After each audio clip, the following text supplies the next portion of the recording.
everyone. We really hope you enjoyed this episode.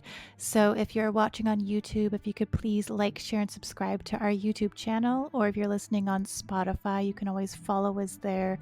Every like and share and subscribe can help our channel to be seen by many more Stargate fans. So we really appreciate it. And then we also have all of our socials listed up on the screen right now if you wish to follow us there. Okay, thank you, and I hope you enjoy. Bye. And to all the Stargate fans out there, we would love to hear from you and chat with you on our show. So if you're interested in doing that, please reach out to us via any of our social media platforms or email. So today we have a very, very special episode because we have some guests on the show, Wendy Buske and Adron Buske from the Scoreography podcast, which is kind of unique considering this is a Stargate Fandom podcast.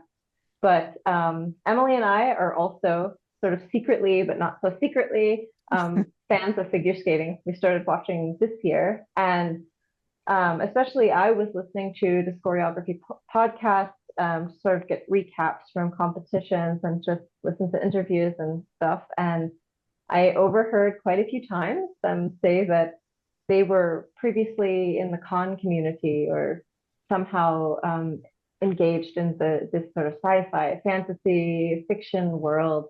And I thought it would be really interesting to have a conversation about this sort of intersecting crossover fandoms and just see maybe what is it about sort of sci-fi and figure skating, why some people might be interested in both, or if that's even a thing. And so maybe I would just like to invite the both of you to kind of introduce yourself and your background, how you got into podcasting specifically. And yeah.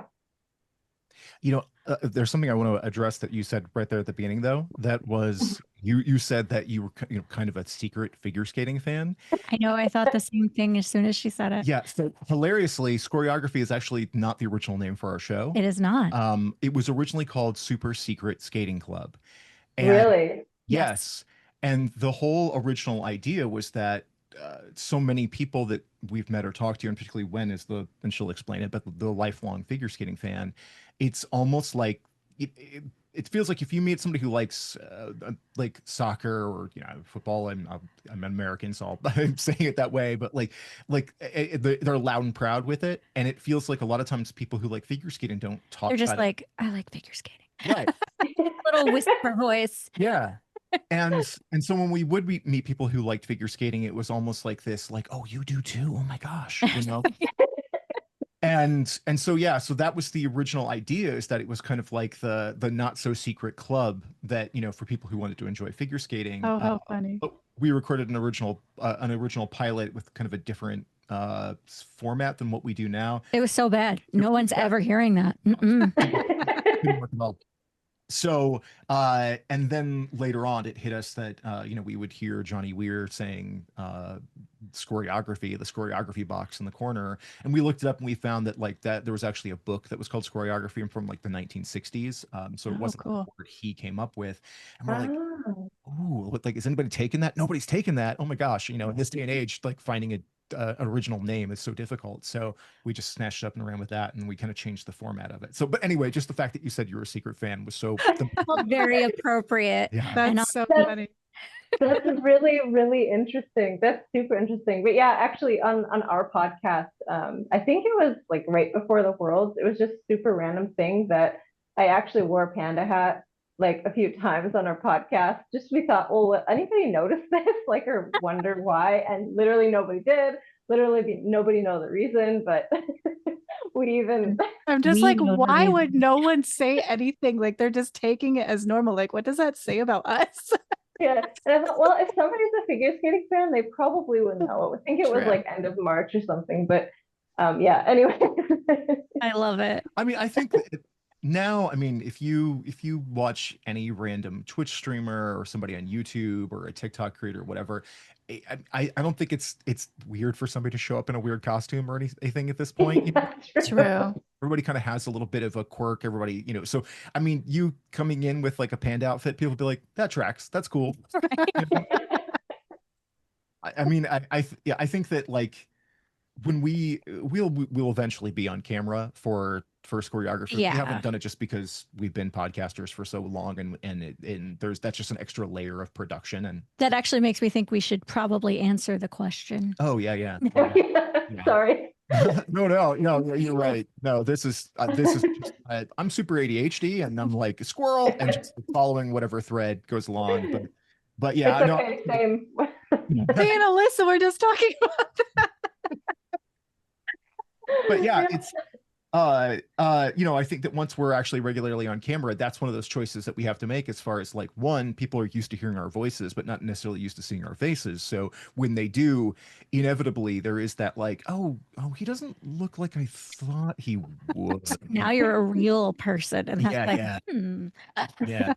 At least hopefully it proves we're not AI or something, real So, person. Yeah, true. but yeah. Oh, you want to tell the origin story? Sure. Okay. The origin story of podcasting or Yeah. okay, cool. So yeah, we started podcasting a long time ago, probably in like 2013, something like that. Well, I started a little ahead of you. I started in 2012. I was a co-host of a show called Rocketbot Radio, which was all about making comic books. Cool. We had friends who had a website called rocketbot.com at the time. It's long gone now, but that was all about making comics. And so they were like, we want to do a podcast. And I worked in radio at the time, so I was kind of used to being in radio stuff. And so we did that. Well, I think we only did it for a year before we transitioned to our own thing. But it was pretty funny. There was a whole sketch about Hans Zimmer that I still remember fondly. Yeah, our friends still bring that one up. Wow, It cool. was an entertaining. It's kind of a shame we don't still do it because it was really entertaining. But yeah. But following that, we had been going as fans a lot to comic conventions for a long time. And we decided that we were finally going to make the pilgrimage to San Diego Comic-Con, just as fans and have a good time. And it is overwhelming and huge, and it was all of the things. And I came home wanting to fix things in a few places because I have a marketing background, and I went to some marketing on comics panels because at the time he was making comics and several of our friends were. So I'm like, ooh, I'm going to learn. And then I would listen and be like, okay, they're giving really bad information. I don't like this. Like they knew more about the industry by far than I did, but I knew more about marketing than they did. So I started thinking like, okay, well, maybe I could be a consultant, or maybe I could just freelance help people that are creators, because I didn't want people's creative works to kind of fall through the cracks, and maybe I could help teach them. And that basically started the idea generation of what became Nerd for a Living, which was our previous podcast and company, that we eventually led to doing not only podcast interviews with a lot of creators to kind of talk through what their business model looked like, what their creative efforts in general were, but also led us to doing a lot of panels with creatives to teach, how to run Kickstarters, how to get your foot in the door in the comics industry. That even beyond that, it went into film and animation and gaming, and kind of just kept growing and expanding to the point where we were like interviewing actors in toy stores, and going to Comic-Con and being at press panels. And it was just this thing that had a life of its own for about 10 years. Do you feel like that's a good summary? Yeah. I mean, we were so entrenched in the comic convention space, and we started doing panels before we did the podcast. Right, I forgot about we that. actually like the name Nerd for a Living was a panel name first, because we did a panel called How to Be a Nerd for a Living, and we packed a room at a convention with it, and we realized, oh, okay, that name resonates with people. That very clearly says what we want it to. But it's funny because when we launched Nerd for a Living at San Diego Comic-Con 2013, like we literally from the hotel room launched the website. Like I put it live. Oh wow. First, like episode out from there, and then walked around and handed out business cards. And Amazing. that was like I think our third year at Comic-Con by that point, Yeah. maybe second year, something like that. We ended up going like 9 years in a row and just kind of living in that zone. Well, I made it my mission, like that we would not just be handing out business cards, that we would do panels at San Diego, because we were doing them at other smaller conventions around the country. And it was just like, it took 3 years, but I just kept like poking and knocking on their doors and taking advantage. Like I'd watch their calendar to see like if somebody canceled a panel at the last minute, and I'm like, ooh, and I'd email them, be like, do you need a panel? I can put one together in a week. and that's actually how I got my foot in the door there. So, oh my gosh, that's awesome. She's Amazing. superpower for that kind of thing, and she really, like, so many of the opportunities that we had came from her just paying attention to those schedules, what was out there, emailing people repeatedly, and also just being professional. So yeah. Mhm. one of the things that we heard really quickly when we started doing panels was that we approached them like professionals. We would contact all the various people in a really professional way. We would give detailed outlines. We would give them prep for what we were going to be talking about. We would do presentation things to run in the background while we were speaking on screens in the rooms. And so what you'd always get was a very competently put together mini event in a panel. And so our guests would always be like, it would get done and they'd be like, okay, that drew an entire room full. And so often comic people and authors and stuff we had in panels, they were used to talking to rooms full of 15 people. Mhm. And they'd show up into ours and we'd have standing room in the back of them because of how Wow. we wrote the descriptions and how we marketed them online. So we had a run of really, really successful panels at the shows. And then Nerd for a Living went from essentially sort of interviewing our friends to begin with. Yeah, People for that sure. we met at the cons and that we knew owned small businesses, to eventually we were talking to like David Harbour from Stranger Things and cast members from like The Expanse and Lucifer and like Oh my gosh. all kinds of stuff. Yeah, we And both Wow. have our like favorites that like we got the opportunity. Mine was the toy store that I mentioned earlier.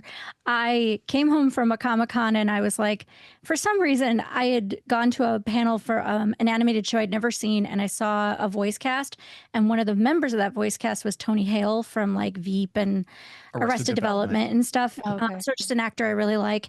And I was like, man, it would be so cool to talk to Tony Hale. We should get him on the podcast. And Adrian's like, sure, whatever. Seriously, a month later, he was coming to our town selling a book, my like gosh. pitching a book. And I was just like, I'm going to find a way in there. And then somehow I did. And we ended up sitting in the back room, like a warehouse room of a toy store in the middle of Illinois, with Tony Hale, who was a delight. it's And kind of fun. Wow. so amazing. Oh She's my gosh, that's amazing. Yeah, she can really manifest stuff like that. So it's like she was like, yeah, that was her goal, was like, I'm gonna get Tony Hale. And then a month later she did. And then later it was like, I'm gonna talk to Seth Meyers. And then she went to San Diego Comic-Con and Oh my gosh. stayed at a table with Seth Meyers. Yeah. Wow, that's Yeah. cool. So so it just like I haven't used that power in a long time. I need to like bring Brian Boitano into the fold or something. I don't yeah. So we lived in that space, and when Wendy and I met in college, I mean, one of our first bonding things was the enjoyment of sci-fi, fantasy, comedy. Yeah, we were big Lord of the Rings people. We were like, just grew up on sci-fi. So it was always kind of part of the vernacular. And I always tell him, like, I didn't realize how nerdy I was until I met him and his group of friends. And I'm like, oh, this is what I need. So Yeah, Yeah. that you speak in that sort of shared vernacular Yeah. of pop culture, and you can, just immediately you just find your tribe, right? When you meet people, Yeah. they speak like you, and they have that kind of that some of that similar grounding. that's shared enthusiasm. Yeah. So I love it. Yeah. Yeah. I think too, like that's what I find about like the Stargate community is like that shared shared ability to, like, I always get so excited when I meet other Stargate fans, because it's kind of like the sci-fi show that's sometimes lesser known from like Star Trek, Star Wars, than there's Stargate. And so I feel like it's kind of that similar kind of sense of community with that. And I also kind of feel like it's probably similar also in the figure skating community as well, where it's like, you know, you kind of, once you find people that are into your thing, you're like, okay, I got my peeps. Like, Exactly. and you kind of already went into a little bit, I think, but like, so what do you have like specific sci-fi themed things that you've been into? Do you know what Stargate is? How, or is it not quite, you know, came into like your world yet? So, so I mean, I watched the original Stargate film in Okay. theaters when it came out back in the day, and I did watch the first season of SG1, sorry, SG1 fandom. Please don't come for me. When it first aired. So, and that's what 98, 99, I think. Yeah, I think so. Yeah. Yeah, somewhere in that vicinity. Yeah. And so yeah, I was watching it when that first season debuted, and then the following years afterwards, I had like some really big life changes, and I just kind of didn't see TV at all for like two Yeah. or 3 years. So I didn't really catch a lot of the rest of it. I really liked that first season when I was watching it in real time, but I honestly haven't actually seen it since then. Mhm.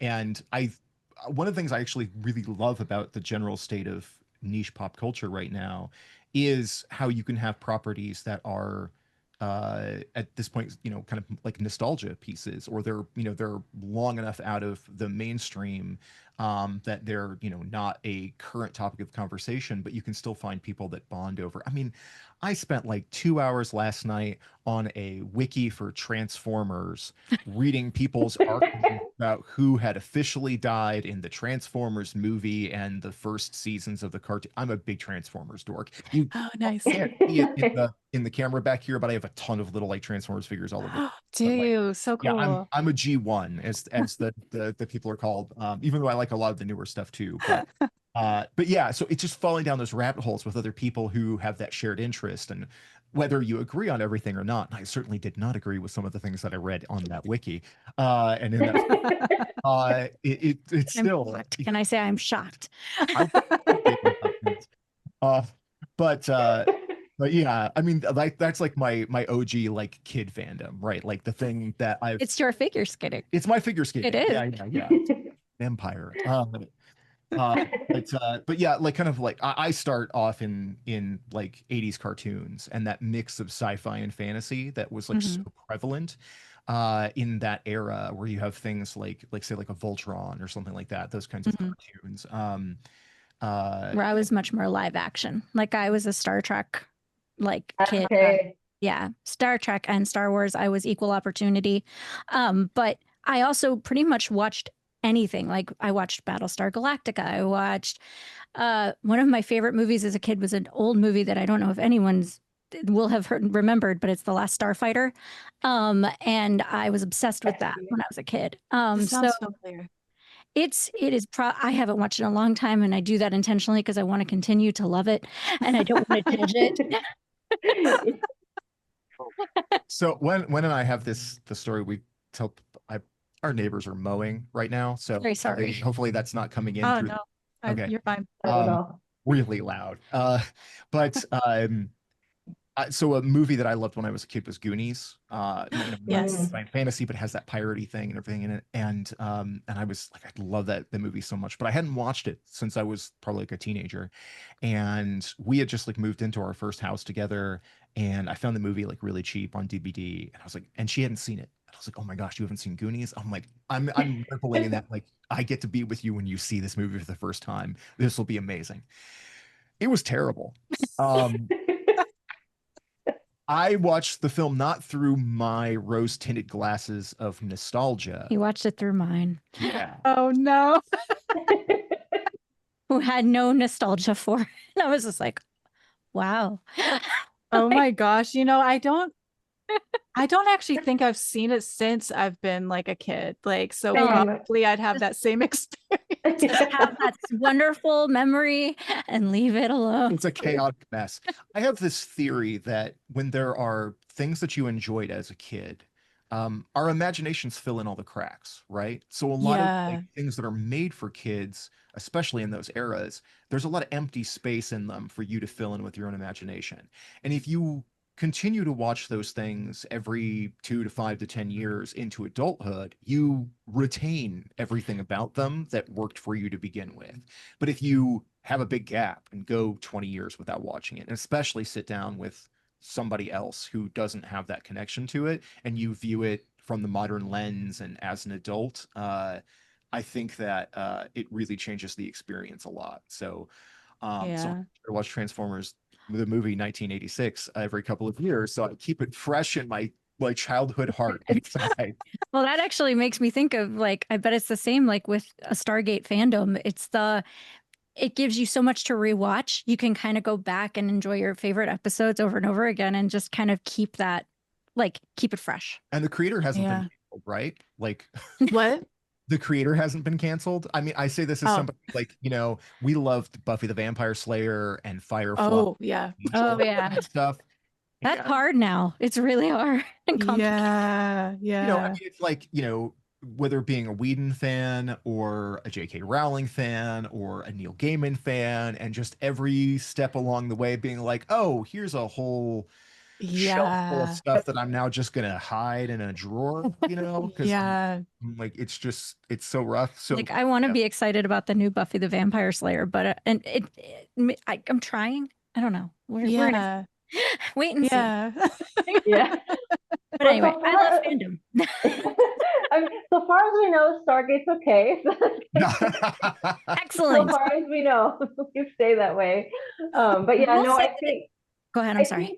I think there's some like everybody in the fandom, and I think even the producers like acknowledge there's a couple early on episodes that it was the late 90s.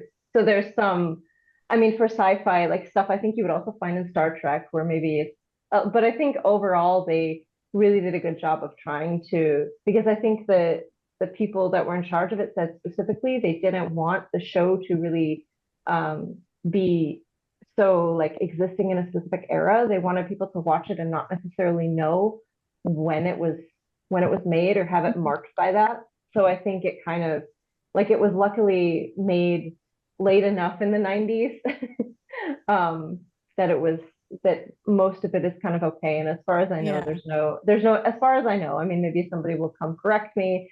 Unfortunately, things are always coming out, but well, Alyssa, I know like with like, I don't know if you know, like there's like some major controversies with like the Buffy the Vampire Slayer dude. Like, I'm not sure if you ever watched like, so I don't know if you know fully, but yeah, it's bad. It's pretty bad. Not all of it. No. So like, yeah, it's like, I don't think there's that in the Stargate creators so far. Have not heard anything. I think they're decent. I think also when you have long running shows, a lot of people worked on them. They were labors of love and, for tons of people. And so I think it can sometimes be tempting to just reject all of it because of one bad apple, but so many good people were involved in making things. Yeah, exactly. Yeah. I mean, that's like my daughter loves Harry Potter. I mean, I like Harry Potter too, but like there's, now J.K. Rowling, right. So there's that. But like at the same time, like you said, so many people work so hard on it. And it's like, something that has positively changed people's lives too. And I feel like even like with like Buffy the Vampire Slayer, like I loved that show. So it's like, I feel like there is I think it's okay to like be okay with watching those things. It doesn't mean that you support what some awful person did or said. Exactly. Yeah, the death of the author sort of thing. Yeah. I feel like Harry Potter, like the films are, thousands of people worked on those to make those happen. Yeah. And a lot of those actors and directors and writers are terrific people. So I feel like you can kind of safely enjoy those. And I don't know, it's always just kind of being aware, I think, when you digest the work of somebody and you do find out that they're problematic in one way or another, it gives you a new lens into what you're experiencing, because you can start to recognize themes and go, ooh, there were some red flags that we weren't seeing all along. And I think that's a valuable lesson in anytime we're consuming media and stories, is to start kind of recognize like where the seeds of those concepts are and what messages those stories are saying to us, or sometimes the message that the person is conveying but isn't living, you know. Anyway, that's a whole dark end of all this. We are figure skating podcasters. Yeah, that's We right. are deep thinkers. So, which actually brings me then to finally the question: how on earth did you get from doing, nerd for a living, which actually looks into this, and it's really, really cool. I loved it. I love it. Like I looked at the podcast a little bit, and I found your YouTube channel. It's such wow, a we unique can update concept. that more than like 3 times. I think it seemed there were some videos from maybe 10 years ago, 8 years ago. Wow. But I did find it, and I kind of perused a little bit, and so neat. But how did you go from that to then creating Scoreography podcast? Is it me again? Okay. You again. Okay, cool. Your figure skating origin story. Oh boy. So I, like you mentioned, I am a lifer in terms of my figure skating fandom. Isn't there like the one true fandom, like OTF, whatever? Something like that. That's a K-pop thing. Yeah. Oh, cool. But like, yeah. Okay. You're rubbing off on me. Yeah. But yeah, so I grew up with my mom specifically, like watching every competition. I had VHS recordings of like so many of the competitions. I may still have some of them downstairs. I don't even know. Oh my gosh. But I very much had as I got into my like college years, I backed away from it, mostly out of like not being able to find friends that were really into it and feeling, I don't know, like a little awkward about it for some reason. I don't know. Maybe it was like post Nancy Tanya scandal, like got to me. I have no idea. But I backed away, and then life happened. Like he mentioned, we had a lot of time periods in our early relationship where we weren't really like watching TV at all. We didn't even have a TV for a while. But when we moved into our first home together, I got all of those VHS tapes back from my mom. And I was like, oh my gosh, I'm going to go back through these and I'm going to turn him into a skating fan. And that did not work at first because the ones I selected were incorrect. But then I got, go ahead. I'm sorry. Yes, the initial ones that she showed. Now, let me preface and say, I did watch some figure skating as a kid with my mom. I never really connected with it, but I did know people like Scott Hamilton and Brian Boitano and did I say Boitano? Yes, I know. And I knew, of course, of like Nancy and Tanya and all that stuff, but it was kind of a background. You could not miss that one. You couldn't miss it, but it wasn't something I was paying attention to. But yeah, you sat me down, made me watch a bunch of all the VHS stuff, most of which I was hard bouncing off of until she got to Paul Wiley. Yes, Yeah. I showed him Paul Wiley, and granted, he was my nickname from a friend in high school was Wiley, so I had a soft spot for him. So yeah, I was very excited that was the one you responded to the most, and so I was like, okay, this is what you like: the artistry, the dramatics, like the storytelling. Yeah. So that was the intro. Fast forward several years, and we're like, watching probably just the Olympics and the Worlds and kind of paying attention to it, but not super closely. And then the pandemic happened. And during that time period, we got, even though competitions went away, whenever they did start popping up again, when we were home all the time, we're like, well, let's really watch these. And I got very, very deep back into my feelings about figure skating really, really fast. And that's how the whole super secret skating club first got started. Like him basically being like, we're not doing nerd for a living. I needed a project let's do this. And then it kind of evolved from there into like, that didn't work. What do we do together? What do we like doing together as podcasters? And thus the inception of Scoreography. I feel like you have more meat that I'm missing. There's a few beats. I mean, one Okay. was just that after she had introduced me to skating, I think we've I mean, on our like Q&A episodes, we've talked about this a little bit before. So like anybody who might be hearing this has listened to the show before. I'm repeating myself, but she took me to the US Men's Nationals in 2005, 2008, something like that. I can't remember offhand. It was Johnny and Evan drama time. Yeah. Evan Lysichek, Johnny Weir were in it.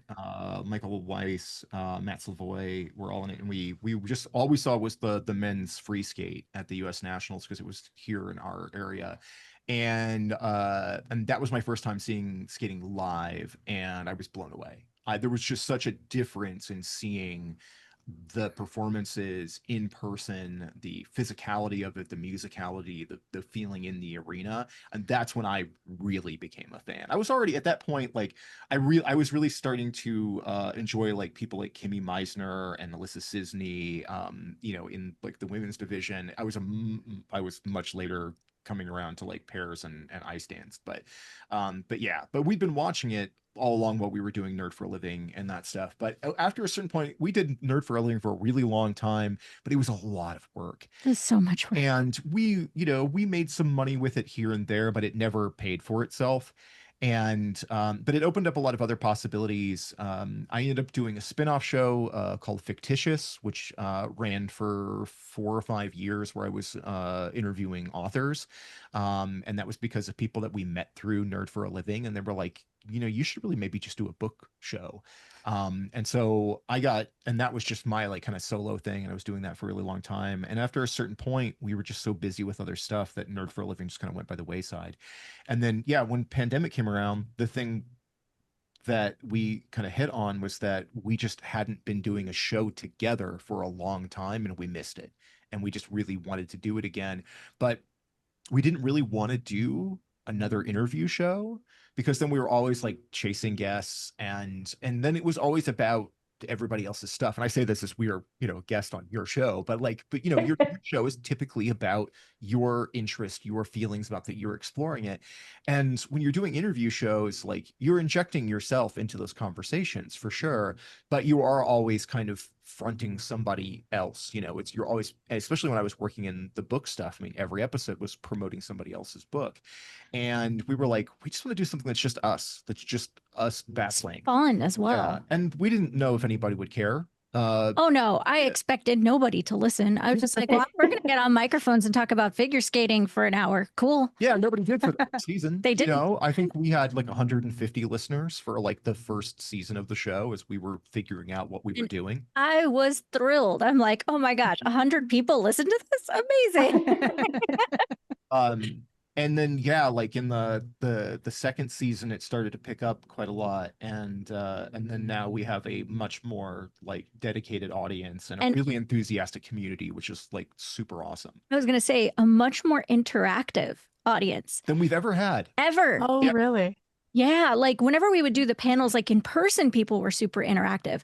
But I'm just gonna say, like a lot of fandoms, we're a little introverted. So like it felt like a lot of people didn't really engage with us that much online with Nerd for a Living. Whereas the Scoreography figure skating fans are like, here are my feelings. And I love it so much. Yes, it was a big surprise for us to go. And I think part of it was because even, we've been podcasters for so long, but we'd always been focused on podcasting platforms. And this time around, we're like, well, we're not going to be using any music or any clips or anything, so we shouldn't run into any issues putting things on YouTube. So let's just throw it there as well, even though it's only audio, not expecting it to gain any traction there. And that's where it really blew up. And it's weird because it's like our biggest audience is YouTube, and then we have a pretty significant audience, relatively speaking, numeric. Not like we're not talking to 1 million people or anything. Like we're in the thousands, but it's a very like enthusiastic thousands.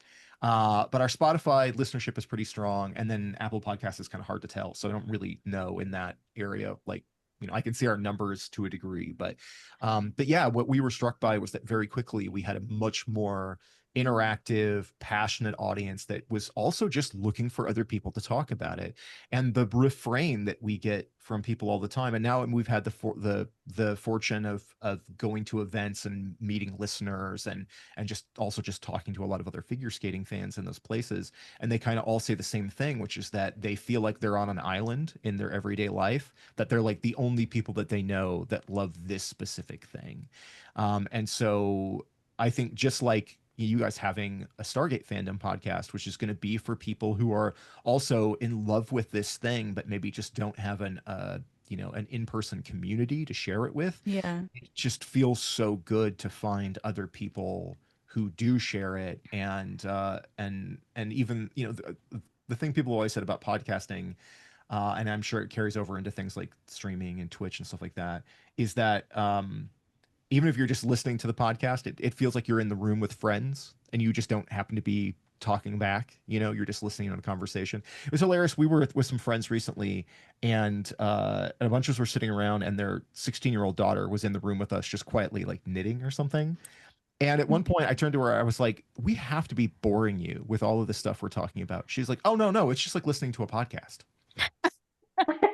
That's amazing. She's Yeah. a pretty observant kid. She is. Yeah. She's a great kid. But it was so funny to me because it was like she didn't mind just sitting there and listening to us talk, because it was that same kind of experience. Oh, yeah. And a bunch of us were podcasters, so it kind of, actually made sense that it would feel like that. Yeah. But so the whole origin of Scoreography was really just us wanting to express our own fandom and have a project that we were doing together again. Yeah.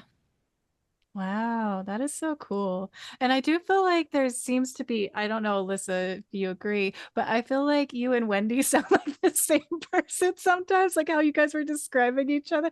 Like, because like how Alyssa's kind of the same with like manifesting things, and just like all of a sudden she just has this thought and then boom, like she just goes for it and like all that stuff. And then with figure skating and everything too, like Alyssa, skates, and her whole family skates, and probably Martin probably should have came on and talked to Alyssa's husband, because she got him into figure skating. Yeah, it's like my fault.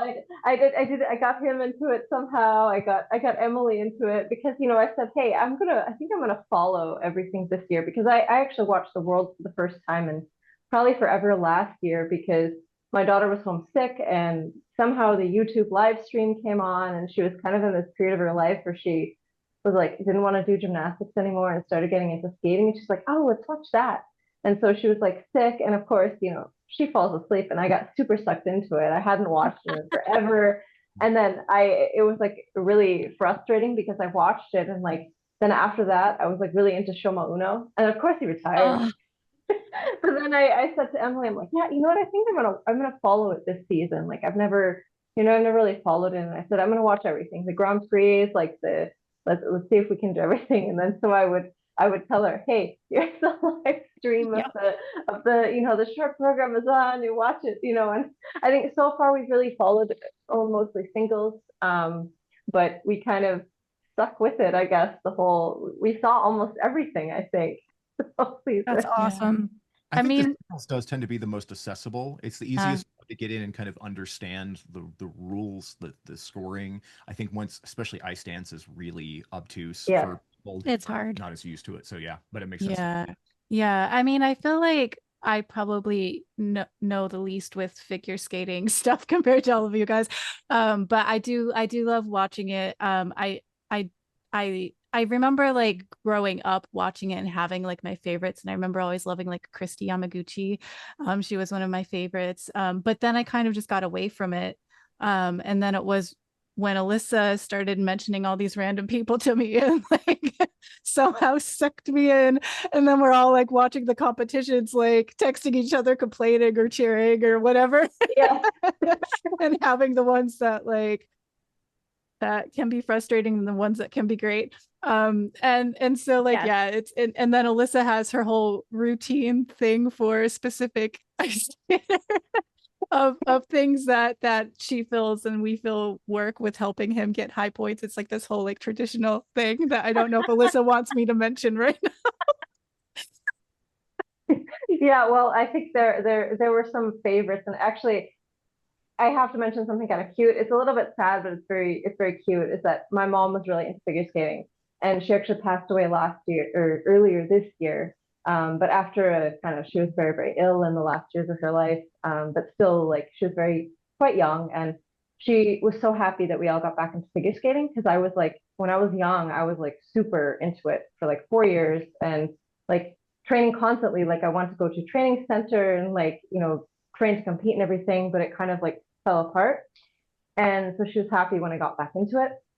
But she would always send us videos, and she had a favorite, and my daughter had a favorite, and they were completely against, like, they were kind of at odds with each other and who the favorite was. Now I need to know whose was whose. I need to know names. Well, I can tell you. So my mom was really into Ilya Malinin, and my daughter was really into Mikhail Shidorov. That was they each had those favorites, and so my mom would always send the Ilya videos, and like my daughter, she would send this videos of Misha, like here, have you seen this like panda performance? It's so cute. They were full circle now, back to the panda. Yeah. I love it. Here's the panda story. Yeah. Yeah, exactly. So yeah, then I thought it was kind of in the end very interesting that they went 1-2 in Worlds, and I was like, oh, that's kind of special. But in the end, they're both pretty happy, and so. That's really sweet. I'm sorry about your mom. We have both lost our moms in the past. All of our parents. Yeah. So I know the feeling, and I also know that my mom I think about a lot when we're recording, honestly, because she was the person who got me into figure skating, and it still feels kind of like I know she'd be thrilled to know that we were doing a skating podcast, like of all things. I think she would have thought it was hilarious. She would have thought it was hysterical. And also she remembers like the first writing I ever did. Well, when I was in high school, for the record, I wanted to be a sports journalist because I wanted to go to the Olympics and be at the skating events and writing about them. And so I think she'd be really excited to like, it's not journalism per se, but it's, I'm doing something. Yeah, one thing that it's kind of amusing is that like she has this background of having always had an enjoyment of sports. I've never been like a sports person. It's so funny that his friends are all like, "You have a sports podcast?" What? Yeah, like they totally understand like all the years having done sci-fi fantasy stuff, the fiction stuff. I mean, obviously, like walls of books behind me. This is my office, and it's full of sci-fi fantasy. And then we launched a figure skating podcast and kind of just didn't tell anybody. We did. Until it just sort of like randomly I'd get a text message from friends and I'd be like, "Do you have a figure skating podcast?" I'm like, yeah, I do. And they're like, "What? How? What? Well, how?" And now I mean it kind of makes sense to everybody, but yeah, the idea for me, like even as like I was like on a tech support call yesterday trying to replace this piece of gear that failed on us this week. And I was calling the retailer that I got it from, and I had to explain. I was like, okay, well, see, I'm a sports podcaster, and our, so time is your season is about to begin. About to start. I need my tech to work because it's really important these things come out in time. And the guy was like, oh, that's awesome. Yeah. Sports podcaster. Cool. What do you talk about? And I was like, figure skating. And there's like, just like quiet. He's like, cool. I had him in the first half, but not so much in the second, right? But yeah, so it's like a weird kind of identity thing to like have this be such a big part of our lives and our sort of outward media identity at this point after being so involved in the rest of this stuff. So it is a weird crossover. But speaking of crossovers, yeah, I feel like it's a segue. The segue. Ooh, did I feel this? Ooh.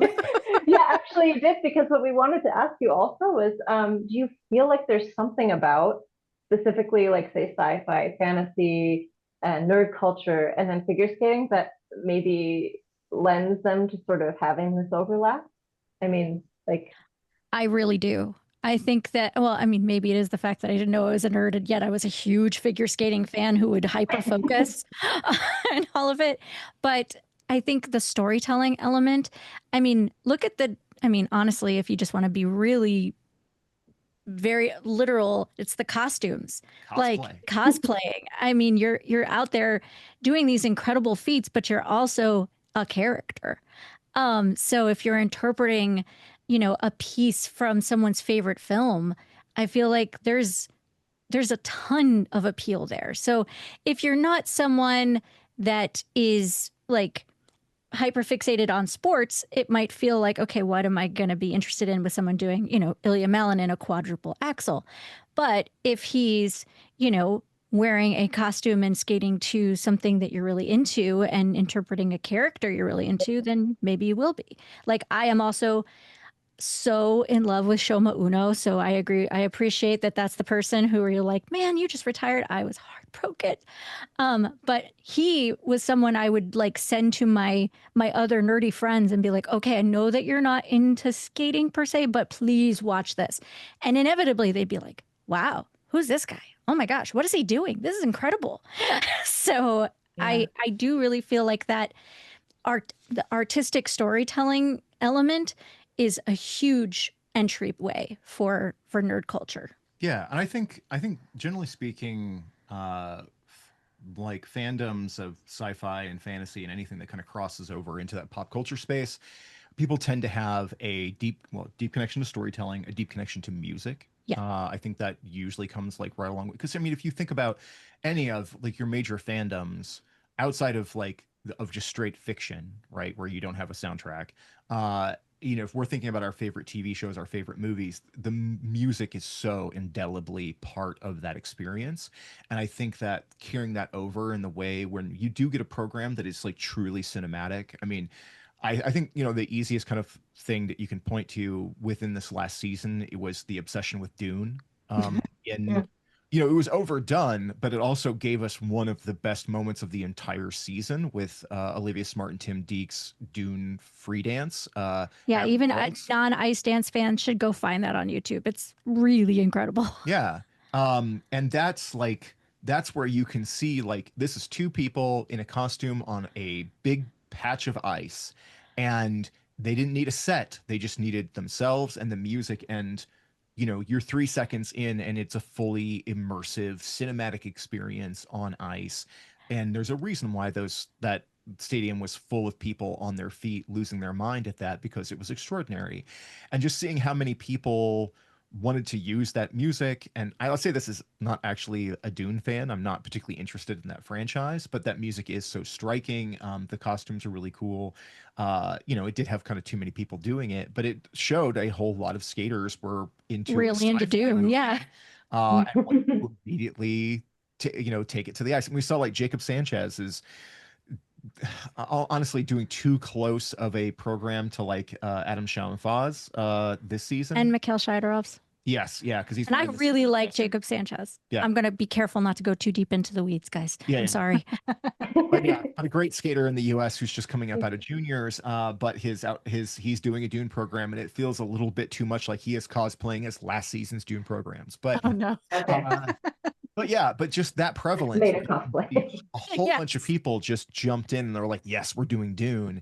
And you do get those little flashes of like sci-fi and fantasy things here and Oh, there. for sure. I mean, think about the fact that the Matrix is essentially like a war horse program. And for reference, that means like something that has been used time and time again by so many different skaters. And yet it's the Matrix. And everybody wants to be Neo. Yeah. Every skater at some point wants to be Neo. The first time I really paid attention to Mikhail Shaidarov was him doing his Matrix program. Yeah. That was the first Okay, time where I was like, oh, who's this kid? I'm like, we were just pretty early on in the show and starting to really, we had the thing where like we were pretty US centric, early on In the beginning. because we could see what was on TV. We Right. weren't deep diving into everything. Before we had our VPN. Yeah. I actually watched the ISU feeds and stuff. And so as we were becoming more familiar with the international skaters that the big TV feeds here weren't showing, in prime time, then we were starting to discover all of these skaters who were up and coming and really terrific. And we watched Mikhail skate to The Matrix, and immediately I was a huge Matrix fan. When it came out, I saw it 8 times in the theater. Like, that's so my kind of vibe. The rest of the movies do not exist, for the record. They're Only the first one. Only the. I agree. Yeah. But yeah, I saw him do that, and I was like, this kid was probably born after this movie came out. And here he is. I'm here for him. Yeah. I love Misha. Yeah, Misha is terrific. We were immediately like, oh man, we need to watch out for him. And there's a few skaters that we called over like those first couple of seasons of the show. We were like, people really need to be paying attention to Nina Petrokina. They really need to be watching Another Mikhail Shaidarov. Yeah. And we were on board with Olivia and Tim from Go as well. And so I feel like, not all of our picks pan out, but we've had a couple of good ones, and a lot of times they've been wrapped around seeing those people who had a sense of drama or storytelling or that little bit of sci-fi or whatever in it. Yeah, for sure. That we dug. But I also think, and I think that this is something worth noting too, a lot of athletes are nerdy. I mean, I feel like there is an intersection with, like, yes, it is a sport, and you get a lot of people who are more just like not necessarily like what you would traditionally consider like people that were into fandoms. But right now, our U.S. national champion, Amber Glenn, is a humongous nerd. She is into Magic the Gathering. Amazing, yeah. I mean, an MTG is nerdy. Yeah. I'm not even that nerdy. Well, I played some CCGs, so I can go there a little bit. That is definitely like a core part of her personality, and she talks about it openly. And there is a part of my soul that is so happy every time she does about going to comic conventions and being, I think she's cosplayed and stuff like that too. So I'm like, it's there and it's present, not just in like a few people. Like, I think it's more prevalent than you even realize. I think we've because of Instagram and TikTok, we've gotten to see a lot more of the personalities of skaters that weren't just in the packages that they show us on TV.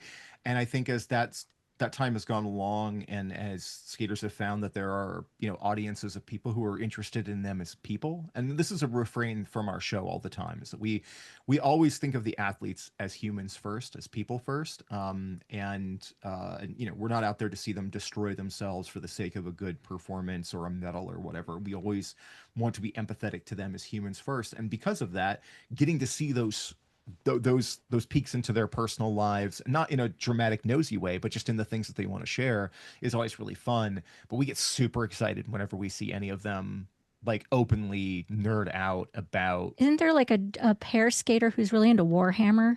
He's an ice dancer. Chinese ice dancer. Nice.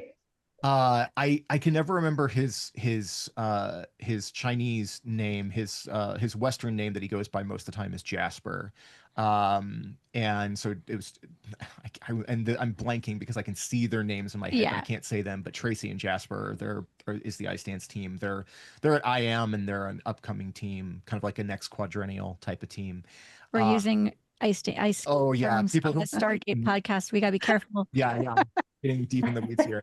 But Jasper's Instagram account is almost entirely Warhammer 40K miniatures that he paints. And That's so cool. and he's awesome. They're really good. Yeah, he's cool. Excellent. Super impressive. I mean, I played Warhammer 40K a little bit in high school, and I'm a D&D guy, right? Like a tabletop RPG person, and the kind of wargaming thing has never really been quite my thing. But I do appreciate a good painted mini, and his stuff is super awesome. And it's like I'm weirdly proud of him for like having his account and being an ice dancer, and putting his entire persona online is just him doing 40K, because it's so antithetical to what you think you should be doing to be kind of like, yes. And I love hearing Jimmy Ma talk about his obsession with Pokemon, and I think he even has like sort of an online something for Pokemon stuff. We know that I don't know that Tim Coletto is officially retired, but his wife did retire. But Japanese I mean, he's an American, but he's like he's a Japanese citizen. Tim Coletto is a big nerd, and he was posting recently about going to a comic convention so that he could meet the cast of Lord of the Rings, and he was getting signatures from them. Amazing. Oh, wow. So yeah, I really do think that there's like an intersection. So if anyone listening is interested in a new thing to get excited about, I have an idea for you. Also, I don't know that I have it fully confirmed, but there is no way that the US's Sonia Hilmer is not a massive dork for like nerdy stuff, because her costumes, She makes all of she them. makes them herself. I think she's doing an Arcane program this year. Oh, Ooh. cool. Yeah. Yeah. And I think I've seen her do some cosplay stuff. I'm pretty sure. And I mean, and she's not one of the most competitive women in the US scene because her technical isn't as good, but artistically nobody matches her. I mean, She's so great. if you haven't seen her programs yet, she debuted them at Cranberry Cup, and I think the Arcane program still needs some work, but the other sort of Pan Am Take 5 one that she has is absolutely phenomenal. It's like tap dancing on ice. Yeah. Incredible. And Wow. we're hoping to get her on the show at some point, because I just want to be like, Sonia Hilmer, we're here to talk about figure skating. No, we're not. Tell us about your nerdy stuff. You know it all. Got to be there. But yeah, we adore her. She's amazing. She's incredible.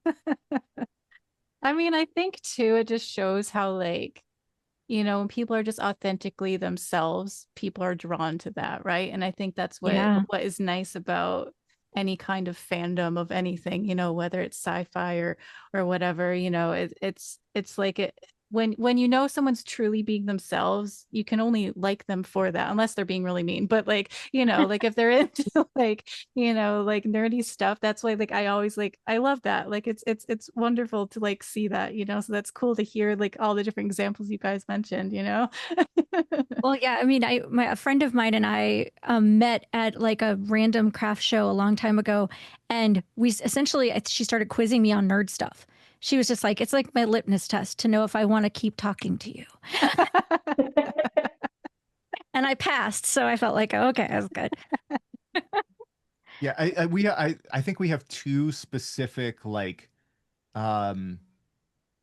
special interest kinds of things in skating, which is that that one, we're always looking to see who's nerdy and like who's into the same kind of stuff with us, and hoping that people kind of like coax that out a little bit.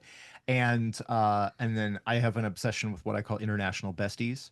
Oh gosh, you do. My favorite thing in figure skating is whenever I see groups of skaters from all over the world, and particularly when they're like oddball groupings too, where like they like people you wouldn't expect to be hanging out together. Right. Like it was like during Worlds, like there was like a matcha run that was like Natalia Toshlarova, the Czechia ice dancer, along with Hae-In Lee from South Korea, and Sofia Samolnikina from Kazakhstan. And I think there was another ice dancer in there too. I can't remember, but they're all just like running out to get matcha together, and they're like, and Natalie had like filmed it for her first blog, and that kind of thing. It genuinely delights you. It's Yeah. like animal best friends videos for him. It's just that same idea. Show me a dog that's friend with like a rhinoceros, and I'll watch that video all day. Oh my gosh, yeah, right. I'm obsessed with that kind of thing. And so yeah, I love that the culture is more open about the fact that like the skaters are so close, because it's the whole world. And the artificial rivalry stuff that the media has pushed for so many years, I think has given away a lot in the last few years, as it's become more obvious like how much like the skaters share their lives together. And so they're not out there trying to create hardcore rivalries. These are their friends that they get to see. And even down to one of the great little mysteries that we like, we didn't solve it, but we found people who solved it, is why we would see so many of the male skaters wearing like the same necklaces. I don't know if you've ever noticed it before, but Oh no, I didn't. there's like a whole bunch. You'll see like Ilya and Mikhail, and I want to say that we just saw, was it Sasha who was wearing? Oh yeah, Alexander Slevko. Yeah.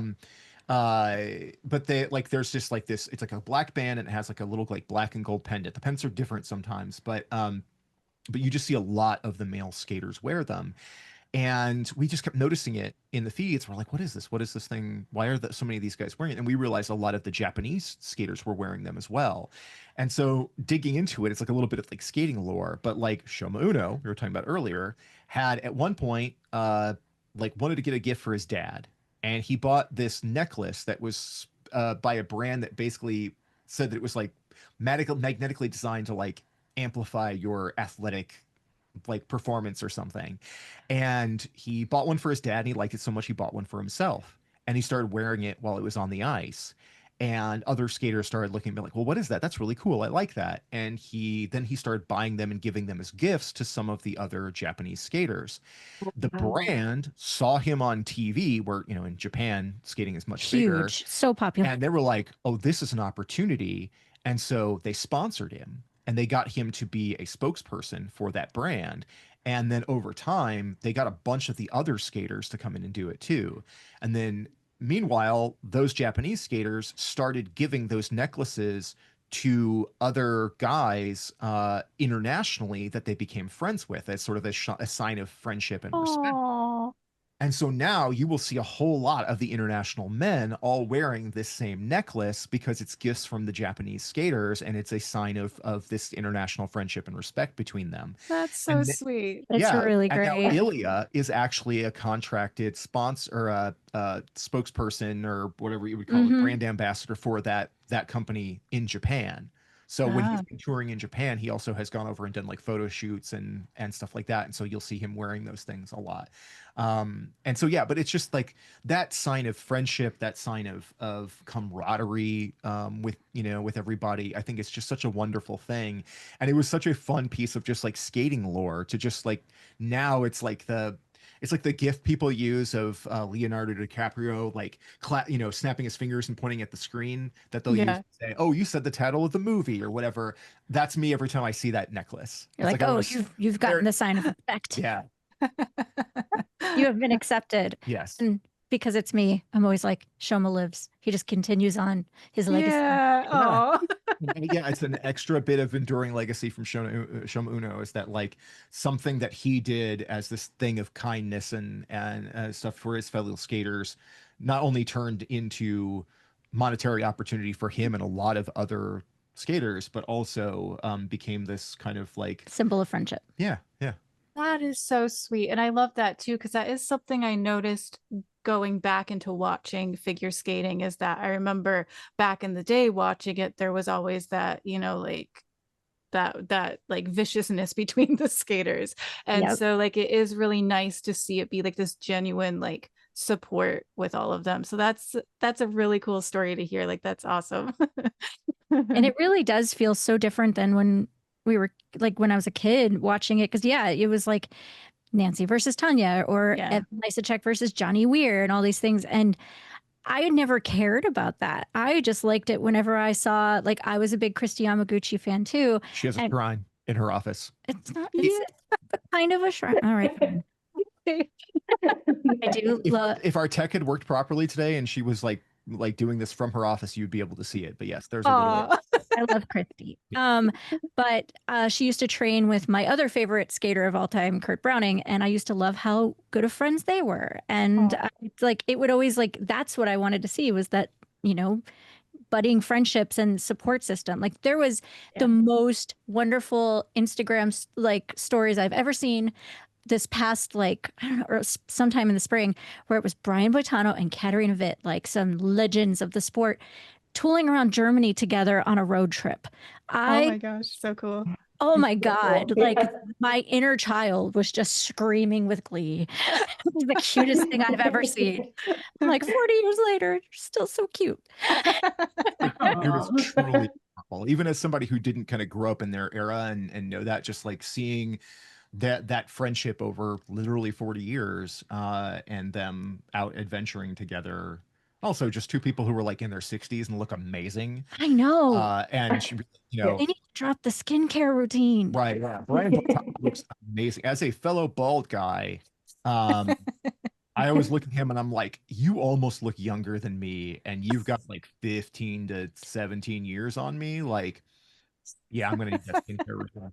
Like if him and Jumon Cha, like Oh my God. if you want to talk about a guy whose skincare routine that we all need, like Jumon Cha, that dude has the best skin of any human being I've ever seen. Oh my gosh. Yes, he does. That's amazing. That's the other thing to pay attention to. Yeah, apparently.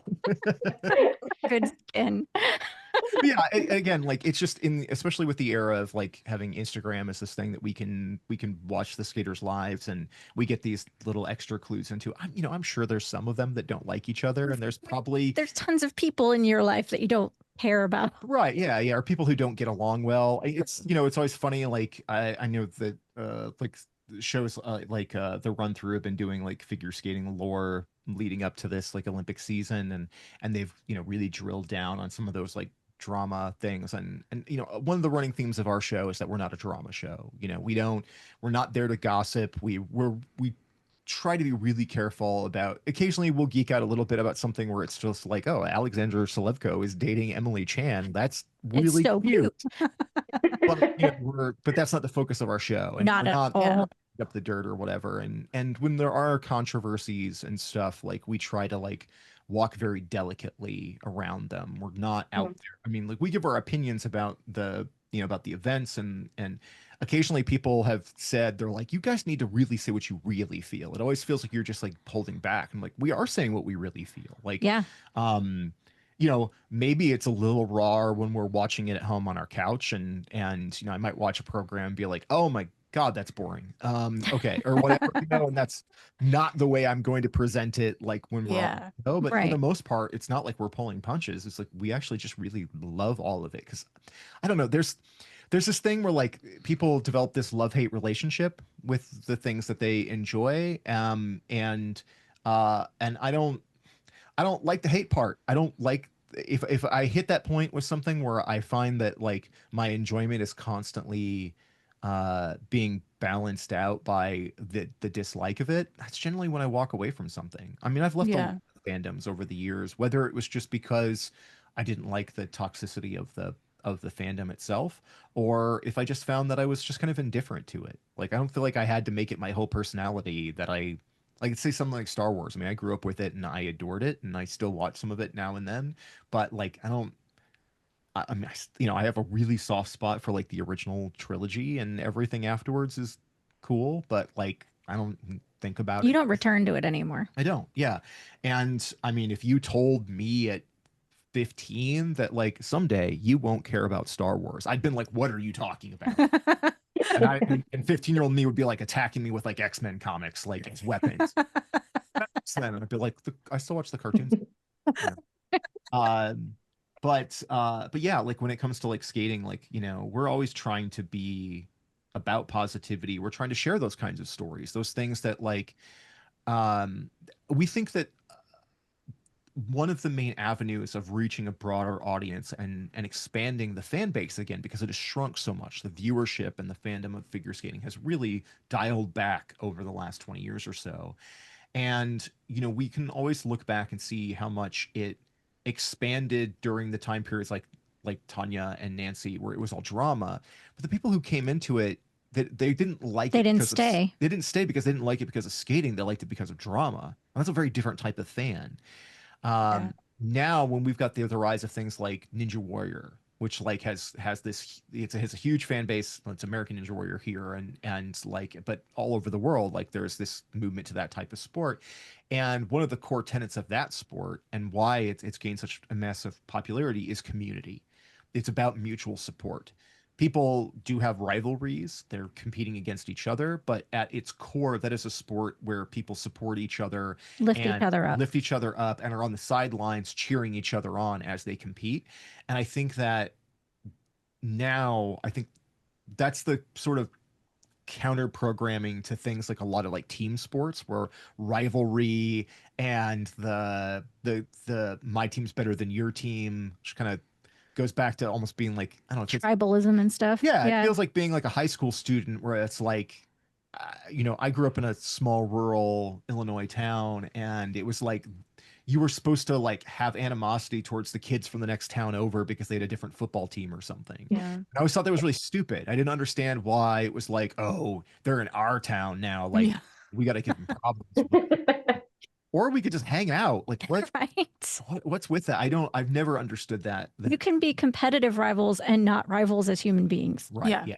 That's how I've heard Yeah. many years. So I think if there's something that figure skating needs, and I think that they're starting to figure it out as far as the feds and stuff, that aspect of the sport, that friendship and those dynamics and those interesting personalities, I think especially when you see like the success of Alyssa Liu coming back as a total character, right? Like, I mean, she is, everybody, goes on and on about her, like, her unbothered attitude and like her completely different kind of vibe than what you expect from a world champion. But that's engaging. And, those videos got huge views. She got, a lot of like viral traction out of it, not only because she's absolutely terrific, but because she finished her winning skate and just turned and just looked off to the side, and just said, "What the hell?" Like, it's That's endearing. hashtag It really is. relatable, right? Yeah. Yes. Oh my gosh, I love that so much. I mean, love Alyssa, did you have anything that we haven't, like, that you plan to ask that we haven't asked yet? Because I think I can't see if we've like missed anything out. I mean, I think I got a lot of information, and it was actually really, really, really interesting and special to hear about your journey and where you came from and how you got to here, and all the different intersections between sort of these two, what probably should be very disparate communities. But I kind of understand, like, it makes actually perfect sense when you actually put it out that way, that well, there's this cosplay aspect and there's the storytelling aspect, and there's so many things that I think are related to both how people get interested in these sort of nerdy things, but also, yeah, the community aspect, which I think is really, really important. And that fandoms, like, like Stargate or figure skating, is the same thing. You find a fan, and oh, someone that I can tell these inside jokes to that nobody else will understand. So Exactly. Exactly. I think too, and I don't, I don't know that this is a universal experience, but like me growing up as a kid who was like really deep into sci-fi and fantasy and video games, role-playing games, and whatever, there was often a sort of rejection of sports in the culture. Like there were definitely like, some people who had crossovers and that, but a lot of times it was almost part of the identity. It's like, I don't like sports, I like comic books. Um, and true. and I think a lot of that was because whether it was counterculture or like alt culture from, being a nerdy kid getting, beat up, which thankfully didn't happen to me a lot, but like, you do kind of run into like the jock types or whatever that are always looking at a vulnerable person. And a lot of like nerd culture people were vulnerable in a lot of ways, and they found their solace in sci-fi and fantasy. So I think a lot of them didn't necessarily have like sports they felt comfortable getting into because the environment was just very different Toxic sometimes. yeah, yeah. Or it was just associated with the kind of people that had always treated them poorly or that they didn't like being around. And I think that something that's kind of missing from that kind of experience is the in-person experience of art. Like we go to the movie theaters, we watch, now more stuff at home on streaming or whatever now. And, we're all very into our immersive experiences and video games stuff, whatever, but there's just something very different about being live at an event and that energy of the crowd, of the person on the ice or on the stage or whatever it is. And I think that one of when I talk about like when I fell in love with the sport for real and seeing it live, that was the big differentiator, was just going to it and really feeling a part of something and feeling that thrill of seeing somebody do something exceptionally cool that I couldn't have even imagined was possible. Like the idea of putting knives on your feet and then skating a million miles an hour and throwing yourself as hard as you can through the air.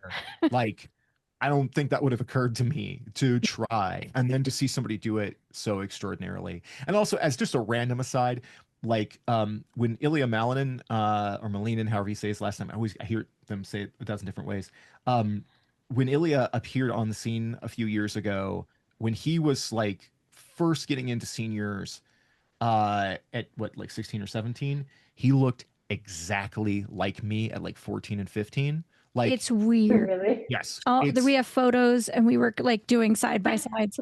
It was strange. yeah. He doesn't Not anymore. anymore. It was just at like you both at a certain age looked weirdly similar. Yeah. That's so funny. And you can't tell it because I don't have hair now, but I had hair just like his. Yes. So, yeah. So when he first came on the scene and he's out there doing amazing things, it was such a weird experience for me because it was like watching a teenage version of myself throw quads, and it was really disoriented. For like the first season of watching him until he started to like kind of like change and Change. mature and not look like me anymore. But I kept looking at him and I was just like, are we family? Is Like, time travel real? right, like, what is happening here? And but it was weird. It was like the thing I could have never imagined myself doing, and then I'm suddenly seeing this version of myself, and it's like, could I have done that? No. I'm also like 6'1" and bulky. Like throwing myself through there would never have functioned. No. But yeah. I like I was saying, and as I squirrel and tangent all over the place, I think that experiential aspect of going in, experiencing music and art and athleticism and community simultaneously, I think that is just so powerful. And that's one of the things I just really would love to share with more people. And I would also love to see more nerdy sci-fi fantasy stuff appear on the ice, because when it does, it hits. Same. I mean, it's an Olympic season and we haven't seen everything yet. So I'm hoping for it. The one thing I'm really I'm hoping for is, and it's super late in the game, I don't know if anybody could pull it off or if they could even get the rights, but I would love to see a K-pop Demon Hunters. Yes. Because that I is love K-pop Demon Hunters. So much. It's so good. obsessed. I've been a K-pop fan for like 5 years He's a anyway. junkie. I love K-pop. Yeah. a huge K-pop fan. Yeah. And that the crazy success of that show and its soundtrack and how it has spread to tons of people who were not interested in K-pop previously, as an animated show, as a fantasy show, as one that that's focused on Korean culture, and that is just like blown up in such a huge way. It's such a perfect zeitgeist thing that if somebody could Someone's going to do an exhibition to it. at least The Golden Song, I mean, I'm putting money on Amber Glenn doing that for us. Oh, that would be cool. amazing. That That would would be be cool. amazing. I could see Ilya doing Your Idol. Yes. Because He does like Stray Kids. he's a huge Stray Kids fan. I should Yeah. know that, but I follow him on Instagram Yeah, and I yeah. know this.